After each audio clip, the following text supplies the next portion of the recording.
जी बच्चों अस्सलाम वालेकुम। आज हम लोग क्या पढ़े हैं? आज हम लोग पढ़े हैं ब्लॉक 7 की पैथोलॉजी हीमेटोलॉजी में ब्लीडिंग डिसऑर्डर्स हम लोग पढ़े हैं। ठीक है, ब्लीडिंग डिसऑर्डर्स क्या होते हैं? ऐसे डिसऑर्डर्स जिसमें एबनॉर्मल ब्लीडिंग हो रही होती है या तो ब्लीडिंग रुक नहीं रही होती। ठीक है बच्चों, अब इस तरह के जो डिसऑर्डर्स होते हैं वो स्पॉन्टेनियसली भी हो सकते हैं, यानी कि ब्लीडिंग खुद ब खुद शुरू हो गई है, नोज ब्लीडिंग स्टार्ट हो गई है, या फिर दांतों से खून आना शुरू हो गया। ठीक है, या फिर वो ब्लीडिंग जो है ना वो किसी ट्रॉमा या फिर सर्जरी के बाद भी हो सकती है कि सर्जरी के बाद जो है ना वो खून नहीं रुक रहा, या कोई रोड ट्रैफिक एक्सीडेंट वगैरह हुआ, कोई ट्रॉमा हुआ, कहीं चोट लगी तो खून रुक नहीं रहा। अच्छा बच्चों, यहाँ पे हम लोगों ने, मैं आप लोगों को बताते चलूँ कि हम लोगों ने आरबीसीज अपने कंप्लीट कर लिए थे, इसके अलावा डब्ल्यूबीसीज भी हम लोगों ने कंप्लीट कर लिए थे। अभी एंड वाले कुछ टॉपिक्स रह गए थे, उसमें ब्लीडिंग डिसऑर्डर्स है, डीआईसी है, ठीक है, और वो थ्रोम्बोसाइटोपिनिया है, उसमें आईटीपी टीटीपी है, हस है, और ट्रांसफियरेंट रिएक्शन होती है। थोड़े से टॉपिक्स हम लोग के रह गए हैं। मेजरली जो इसमें से इंपॉर्टेंट चीज़ होती है वो डब्ल्यूबीसीज होते हैं। वैसे तो सारी चीज़ें इंपॉर्टेंट है, मतलब मैंने जो जो पढ़ाया है ना उसके बाहर से कोई पेपर नहीं आने वाला, बस उतना आप लोग कर लो तो वो आप लोगों के लिए सफिशिएंट हो जाएगा। ठीक है, तो यहाँ पे हम लोगों ने ब्लीडिंग डिसऑर्डर्स का मैं आप लोगों को ओवरव्यू बताऊंगी, और नेक्स्ट वीडियो में हम लोग इंशाल्लाह डीआईसी कवर करेंगे। डीआईसी समझने के लिए ये समझना काफ़ी ज़्यादा इंपॉर्टेंट है। तो मैं बात कर रही हूँ ब्लीडिंग डिसऑर्डर के, यानी कि ऐसे डिसऑर्डर्स जिनके कॉन्सिक्वेंसेज में एबनॉर्मली ब्लीडिंग हो जाती है। वो ब्लीडिंग खुद ब खुद भी हो सकती है, फिर ट्रॉमा या सर्जरी के बाद भी हो सकती है। अब इसकी जो क्लासिफिकेशन है वो हमारे पास किस तरह से है कि डिफेक्ट आ सकता है 3 चीज़ों के अंदर। ठीक है, यानी कि ब्लड वेसल्स के अंदर कोई प्रॉब्लम हो सकती है, प्लेटलेट के अंदर कोई मसला हो सकता है, या फिर कोगुलेशन या फिर क्लॉटिंग फैक्टर के अंदर कोई प्रॉब्लम हो सकता है। अब बच्चों मैं आप लोगों को ना पहले ये बात बताती हूँ कि नॉर्मली हमारे पास जो है ना ब्लीडिंग को कूप करने के लिए बॉडी क्या करती है। नॉर्मली आपको कहीं पर भी चोट लगी है या कहीं पर आपकी कोई सर्जरी हुई है, कुछ भी ऐसा हुआ ना कि जिसकी वजह से ब्लीडिंग स्टार्ट हो गई है, तो ब्लीडिंग रोकने के लिए आपकी बॉडी का जो प्रोसेस होता है उसको बोलते हैं हीमोस्टैसिस। ठीक है, हीम का मतलब ब्लड होता है, स्टैसिस का मतलब होता है टू स्टॉप या रोकना। मतलब नॉर्मली जब आपको चोट लगी, खून बहना स्टार्ट हुआ, तो वहाँ पर एक क्लॉट बनता है। उस क्लॉट बनने के आपके पास 3 स्टेप होते हैं, आप पढ़ भी चुके होंगे फिजियो के अंदर ना। सबसे पहले क्या होती है? वेजो कंस्ट्रिक्शन होती है, यानी कि आपके पास जो वेजल्स होती है ना वो कंस्ट्रिक्ट होती है या नैरो होती है। फिर वहाँ पे प्लेटलेट प्लग बनता है, यानी कि प्लेटलेट वहाँ पे स्टक होकर एग्रीगेट हो जाते हैं। ठीक है, सबसे पहले क्या होती है? वेजो कंस्ट्रिक्शन की ये वेजल का साइज था ना, अब यहाँ पे फॉर एग्जाम्पल चोट लगी हुई है तो यहाँ से जो है ना वो ऐसे वेजो कंस्ट्रिक्शन हो जाएगी। ठीक है, वेजल तंग हो जाएगी।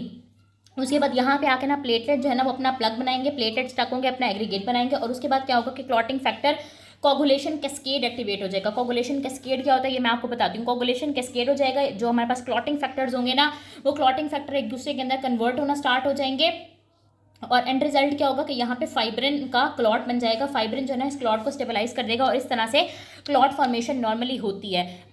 यानी कि इसके लिए हमें वेजल भी चाहिए, वेजो कंस्ट्रक्शन के वेजल का नॉर्मल होना भी बहुत जरूरी है, प्लेटेड प्लग यानी प्लेटलेट का नॉर्मल होना भी बहुत जरूरी है, और कोगुलेशन कैस्केड एक्टिवेटर यानी कि क्लॉटिंग फैक्टर का नॉर्मल होना भी बहुत जरूरी है।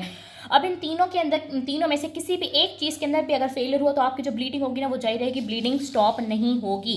यानी कि हमारे पास 3 कंपोनेंट हैं, ब्लड वेसल, ब्लड वेसल की वॉल या फिर उसके एंडोथीरियल सेल, प्लेटलेट्स, प्लेटलेट का नंबर यानी कि जितने प्लेटलेट हैं अगर वो नंबर उनका कम हो जाए या उनका फंक्शन खराब हो जाए तब भी ब्लीडिंग हो सकती है। कोगुलेशन फैक्टर का डिसऑर्डर यानी कि क्लॉटिंग फैक्टर की डेफिशिएंसी है ब्लड बॉडी के अंदर, या फिर वो एक्टिवेट नहीं हो, या लिवर का कोई मसला क्योंकि लिवर ही बना रहा होता है इनको, तो उसकी वजह से भी ब्लीडिंग जारी हो सकती है। तो बच्चों मैंने यहाँ तक आपको क्या बताया कि ब्लीडिंग डिसऑर्डर ऐसे डिसऑर्डर होते हैं जिसमें एबनॉर्मली ब्लीडिंग होती है।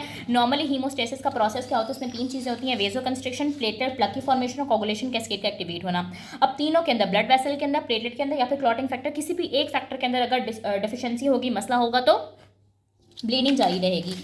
ठीक है बच्चों, अब मैं आपको थोड़ा सा बताती हूँ कि क्लॉटिंग फैक्टर क्या होते हैं। ठीक है, आपकी बुक के अंदर नहीं लिखा हुआ लेकिन समझने के लिए इंपॉर्टेंट है। क्लॉटिंग फैक्टर बेसिकली हमारे पास लिवर के से सिंथेसाइज की हुई खास प्रोटीन्स होती हैं। ठीक है, लिवर बनाता है इन प्रोटीन्स को, और ये इनएक्टिवेटेड फॉर्म के अंदर ब्लड के अंदर सर्कुलेट कर रही होती हैं। ठीक है, और जब आपकी बॉडी के अंदर कोई इंजरी हुई, टिश्यू इंजरी हुई है ना जिसकी वजह से ब्लीडिंग हो रही है, चाहे वो ब्लड वेसल के बाहर की इंजरी या ब्लड वेसल के अंदर की इंजरी है, तो ये जो क्लॉटिंग फैक्टर्स होते हैं ये एक दूसरे को सीक्वेंस के अंदर एक्टिवेट करते हैं। फॉर एग्जांपल फैक्टर 12 से फैक्टर 11 एक्टिवेट हुआ, फैक्टर 11 से फैक्टर 9 एक्टिवेट हुआ, इसको बोलते हैं कोगुलेशन कैस्केड। मैंने पीछे आपको बताया ना कोगुलेशन कैस्केड।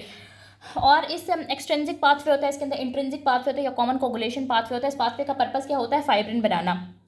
जो फाइब्रिन होता है वो क्लॉट को क्या कर रहा होता है? स्टेबलाइज कर रहा होता है।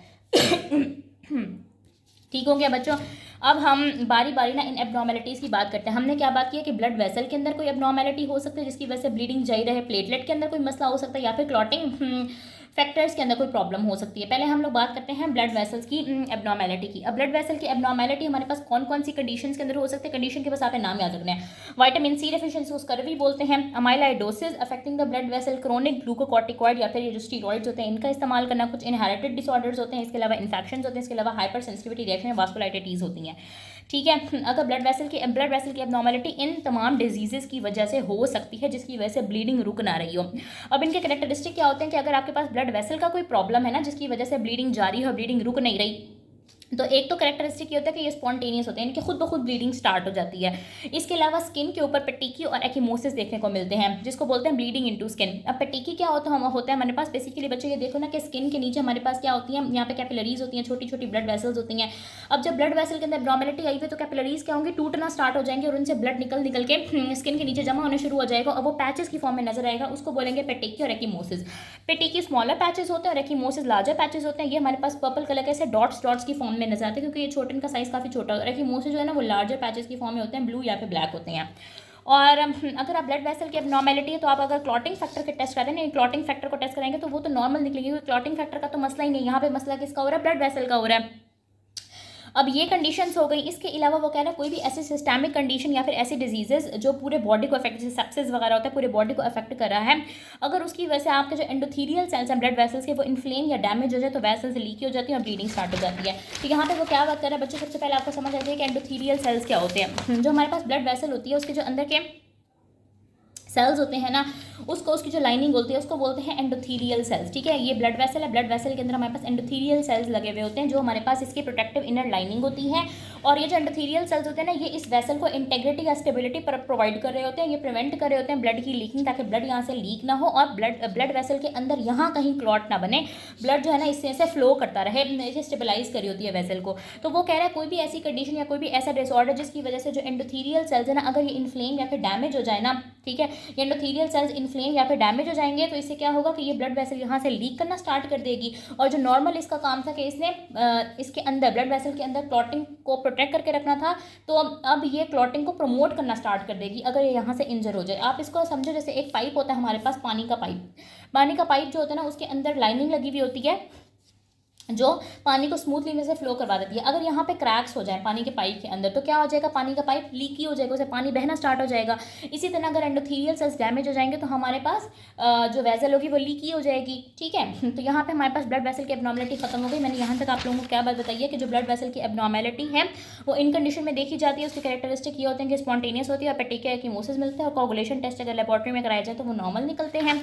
फिर हमने एंडोथीलियल सेल्स की कुछ बात की। अब हम नेक्स्ट पॉइंट की बात करते हैं, दैट इज प्लेटलेट डिसऑर्डर। ठीक है, अब प्लेटलेट के अंदर क्या डिसऑर्डर हो सकता है कि या तो उसका नंबर कम है जिसको थ्रोम्बोसाइटोपिनिया बोलते हैं, या फिर उसका फंक्शन यानी कि नंबर तो पूरा है जितना 1,50,000 से 4,50,000 इसकी नॉर्मल रेंज होती है। रेंज तो नॉर्मल है लेकिन वो डिफेक्टिव है, वो ठीक से काम नहीं कर रहे।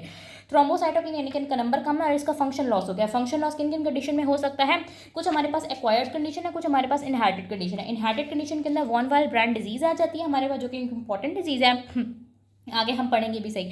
और फंक्शन लॉस होता है हमारे पास यूरीमिया, माइलोप्रोलिफरेटिव डिसऑर्डर और एस्प्रीन इंजेक्शन के बहुत ज़्यादा एस्प्रीन के इस्तेमाल से जो है ना वो प्लेटलेट का डिसऑर्डर हो सकता है। और इन तमाम कंडीशन में चाहे वो प्लेटलेट की एब्नॉर्मेलिटी है, चाहे वो ब्लड वेसल की एब्नॉर्मेलिटी है, चाहे वो कोगुलेशन फैक्टर की एब्नॉर्मेलिटी है, ब्लीडिंग इसका एंड रिजल्ट होगा।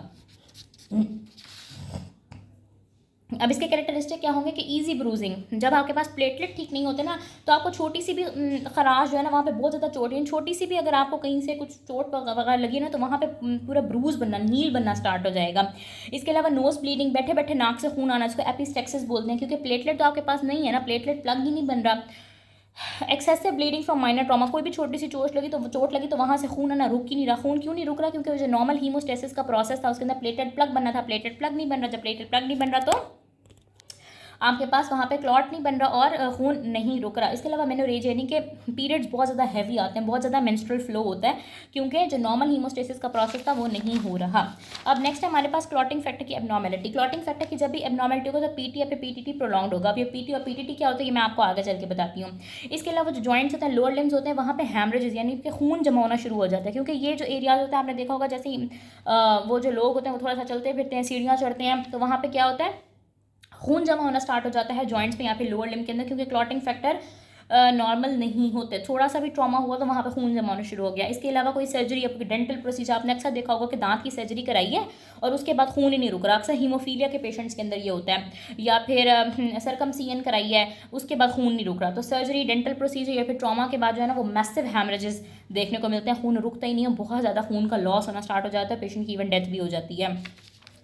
अब ये हमने बात की ब्लड वेसल की, प्लेटलेट की या फिर क्लॉटिंग फैक्टर की, तो आगे वो कह रहा है कि ये कंबाइंड प्रॉब्लम भी हो सकता है, यानी कि हो सकता है दो चीज़ों के अंदर मसला हो। पहले तो हमने बात की या ब्लड वेसल के अंदर प्रॉब्लम होगा, या क्लॉटिंग फैक्टर के अंदर प्रॉब्लम होगा, या फिर प्लेटलेट के अंदर प्रॉब्लम होगा। तो प्लेटलेट और क्लॉटिंग फैक्टर दोनों का अगर प्रॉब्लम है तो वो हम देखते हैं डीआईसी के अंदर। डीआईसी क्या है? Disseminated intravascular coagulation. ये मैं आगे इंशाल्लाह नेक्स्ट वीडियोस की डिटेल पढ़ाऊंगी। बहुत इंपॉर्टेंट टॉपिक है, बहुत इंपॉर्टेंट कंसेप्ट है। इसके अंदर प्लेटलेट का नंबर भी कम होता है, क्लॉटिंग फैक्टर भी अबनॉर्मल होते हैं।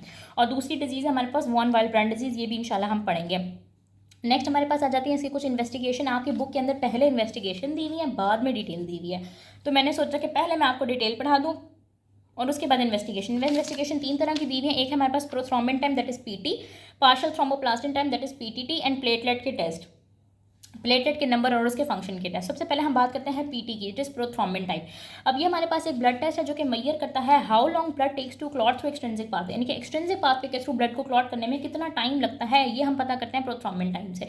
अब एक्सट्रिंसिक पाथवे क्या होता है बच्चों? मैंने आपको पहली बात बताइए कि जो क्लॉटिंग फैक्टर होते हैं वो हमारे पास क्या होते हैं? वो खास तरह की प्रोटीन्स होते हैं जिनका काम क्या होता है कि बॉडी के अंदर कहीं पर भी इंजरी हुई है ना, तो उन्होंने जाके वहाँ पे फाइब्रिन का क्लॉट बनाना है ताकि खून रुकना बंद हो सके। अब ये काम ना 3 प्रोसेसेस के थ्रू करते हैं, 3 पाथवेज के थ्रू, एक एक्सट्रिंसिक पाथवे, एक इंट्रिंसिक पाथवे और एक कॉमन कोगुलेशन पाथवे। ऐसा समझे जैसे कि ये 3 सड़कें हैं, ठीक है? ये एक्सट्रिंसिक पाथवे की सड़क है, ये इंट्रिंसिक पाथवे की सड़क है, ये कॉमन कोगुलेशन पाथवे की सड़क है। तीनों की डेस्टिनेशन एक है कि इन्होंने फाइब्रिन का क्लॉट बनाना है, लेकिन तीनों ये मुख्तलिफ, ये तीनों जो है ना extrinsic, intrinsic, common coagulation pathway, ये 3 डिफरेंट रास्ते हैं जिनकी फाइनल डेस्टिनेशन एक ही है। अब ये 3 पाथवे क्यों है? फिर एक पाथवे भी तो हो सकता था जब फाइब्रिन बनाना था। तो ये बच्चों डिपेंड करता है कि जो टिश्यू इंजरी हो रही है ना उसकी लोकेशन क्या है। अगर तो tissue injury outside of the vessel हो रही है तो एक्सट्रिंसिक पाथवे एक्टिवेट होता है। अगर tissue injury inside blood vessel हो रही है तो इंट्रिंसिक पाथवे, और दोनों का एक शेयर्ड पाथवे है जिसको कॉमन कोगुलेशन पाथवे बोलते हैं। Extrinsic pathway is one way to start clotting, intrinsic pathway is another way to start clotting, and common coagulation pathway is a shared pathway. आपकी book के अंदर इतनी डिटेल नहीं लिखी हुई है तो मैं आप लोगों के समझने के लिए बता रही हूँ। आप इतना भी याद कर लो ना कि एक्सट्रिंसिक और इंट्रिंसिक पाथवे क्लॉटिंग फैक्टर के वो पाथवेज होते हैं जिनके थ्रू फाइब्रिन क्लॉट बनता है और क्लॉटिंग होती है और ब्लीडिंग स्टॉप होती है, तो इतना काफ़ी है। अब जो प्रोथ्रोम्बिन टाइम है वो एक्सट्रिंसिक पाथवे को चेक करने का टाइम होता है, यानी कि अगर जो एक्सट्रिंसिक पाथवे के हमारे पास क्लॉटिंग फैक्टर होंगे वो अलग होंगे, इंट्रिंसिक पाथवे के जो क्लॉटिंग फैक्टर काम करेंगे वो अलग होंगे। अगर इन फैक्टर्स के अंदर कोई प्रॉब्लम होगी ना तो हमारे पास जो प्रोथ्रोम्बिन टाइम होगा वो प्रोलॉन्ग्ड हो जाएगा। अगर इंट्रिंसिक पाथवे के अंदर कोई प्रॉब्लम, इसके फैक्टर्स के अंदर कोई प्रॉब्लम होगी तो पीटीटी यानी कि पार्शियल थ्रोम्बोप्लास्टिन टाइम होगा वो प्रोलॉन्ग्ड हो जाएगा। तो अगर हमने एक्सट्रिंसिक और कॉमन पाथवे को चेक करना है तो हम पीटी यूज़ करेंगे, अगर हमने इंट्रिंसिक और कॉमन कोगुलेशन पाथवे को चेक करना है तो हम पीटीटी यूज़ करेंगे। जिसके अंदर भी मसला होगा वो वाला जो टाइम होगा वो प्रोलॉन्ग्ड हो जाएगा। पीटी प्रोलॉन्ग हो रहा है तो मतलब इसके अंदर कोई मसला है, अगर पीटीटी प्रोलॉन्ग हो रहा है तो मतलब इसके अंदर कोई मसला है। और इससे हम डिटेक्ट कर सकते हैं कि बेसिकली जो डिसऑर्डर है वो कौन सा है, मसला कहाँ पे आ रहा है, तो हम उसको उसी लिहाज से ट्रीट करेंगे। तो पीटी हमारे पास एक ब्लड टेस्ट है जो कि मेजर करता है how long blood takes to clot through the extrinsic pathway. इससे हम चेक कर रहे होते हैं एक्सट्रिंसिक और कॉमन कोगुलेशन पाथवे, और इसके अंदर जो फैक्टर इन्वॉल्व होते हैं वो फैक्टर 7 होता है एक्सट्रिंसिक पाथवे के। इसके अलावा फैक्टर 5 है, 10 है, 5 है, 2 है जिसको प्रोथ्रोम्बिन बोलते हैं, इसके अलावा फेब्रिनोजेन, ये सारी चीज़ें चेक हो रही होती हैं पीटी के थ्रू, ठीक है? अगर तो फैक्टर नॉर्मल है तो क्लॉट जल्दी बन जाएगा, अगर फैक्टर एबनॉर्मल है, फैक्टर के अंदर कोई मसला है, एक्सट्रिंसिक पाथवे के फैक्टर या कॉमन पाथवे के फैक्टर, तो आपके पास पीटी प्रोलॉन्ग हो जाएगा। और पीटी किन किन कंडीशन में प्रोलॉन्ग होता है? अच्छा बच्चों एक और बात कि ये चीज़ें आपकी थ्योरी के लिए बिल्कुल भी इंपॉर्टेंट नहीं है, ये चीज़ें आपकी ऑस्पी खासतौर पर प्रैक्टिकल्स के लिए बहुत ज़्यादा इंपॉर्टेंट है। ये अक्सर आ जाता होता है पीटी किन कंडीशन में प्रोलॉन्ग हो रहा है, पीटी किन कंडीशन में प्रोलॉन्ग हो रहा है। तो पीटी हमारे पास कब प्रोलॉन्ग होता है? अगर आपकी बॉडी के अंदर विटामिन के की डेफिशिएंसी है, अगर आपकी बॉडी के अंदर कोई लिवर डिजीज़ है, क्योंकि लिवर डिजीज़ जब होगी तो आपके पास जो क्लॉटिंग फैक्टर है वही नहीं बनेंगे, जब वही नहीं बनेगा तो फिर क्लॉटिंग फैक्टर डेफिशिएंसी हो जाएगी। वारफरिन की थेरेपी पे अगर पेशेंट अगर फैक्टर 7 की डेफिशिएंसी या फिर डीआईसी है। नेक्स्ट हमारे पास है पार्शियल थ्रोम्बोप्लास्टिन टाइम। अब ये वो ब्लड टेस्ट है जो कि मेजर कर रहा होता है how long blood takes to clot through the intrinsic pathway, यानी कि इंट्रिंसिक पाथवे के अंदर कोई मसला है तो पार्शियल थ्रोम्बोप्लास्टिन टाइम प्रोलॉन्ग होगा, एक्सट्रिंसिक के अंदर कोई मसला है तो पीटी प्रोलॉन्ग होगा। पीटीटी चेक कर रहा होता है इंट्रिंसिक और कॉमन कोगुलेशन पाथवे को, ये फैक्टर 5, 8, 9, 10, 11, 12 प्रोथ्रोम्बिन फिब्रिनोजेन को चेक कर रहा होता है। और बच्चों ये ना आपने रोमन में लिखना है, मेरे पास टाइम नहीं था तो मैंने ऐसे ही लिख दिए। अब ये आपको पता होना चाहिए कि जो हमारे पास पीटीटी होता है ये अगर प्रोलॉन्ग हो रही है, किन कंडीशन के अंदर ये प्रोलॉन्ग होती है, हमारे पास हीमोफीलिया है, हेपरिन थेरेपी है और डीआईसी है।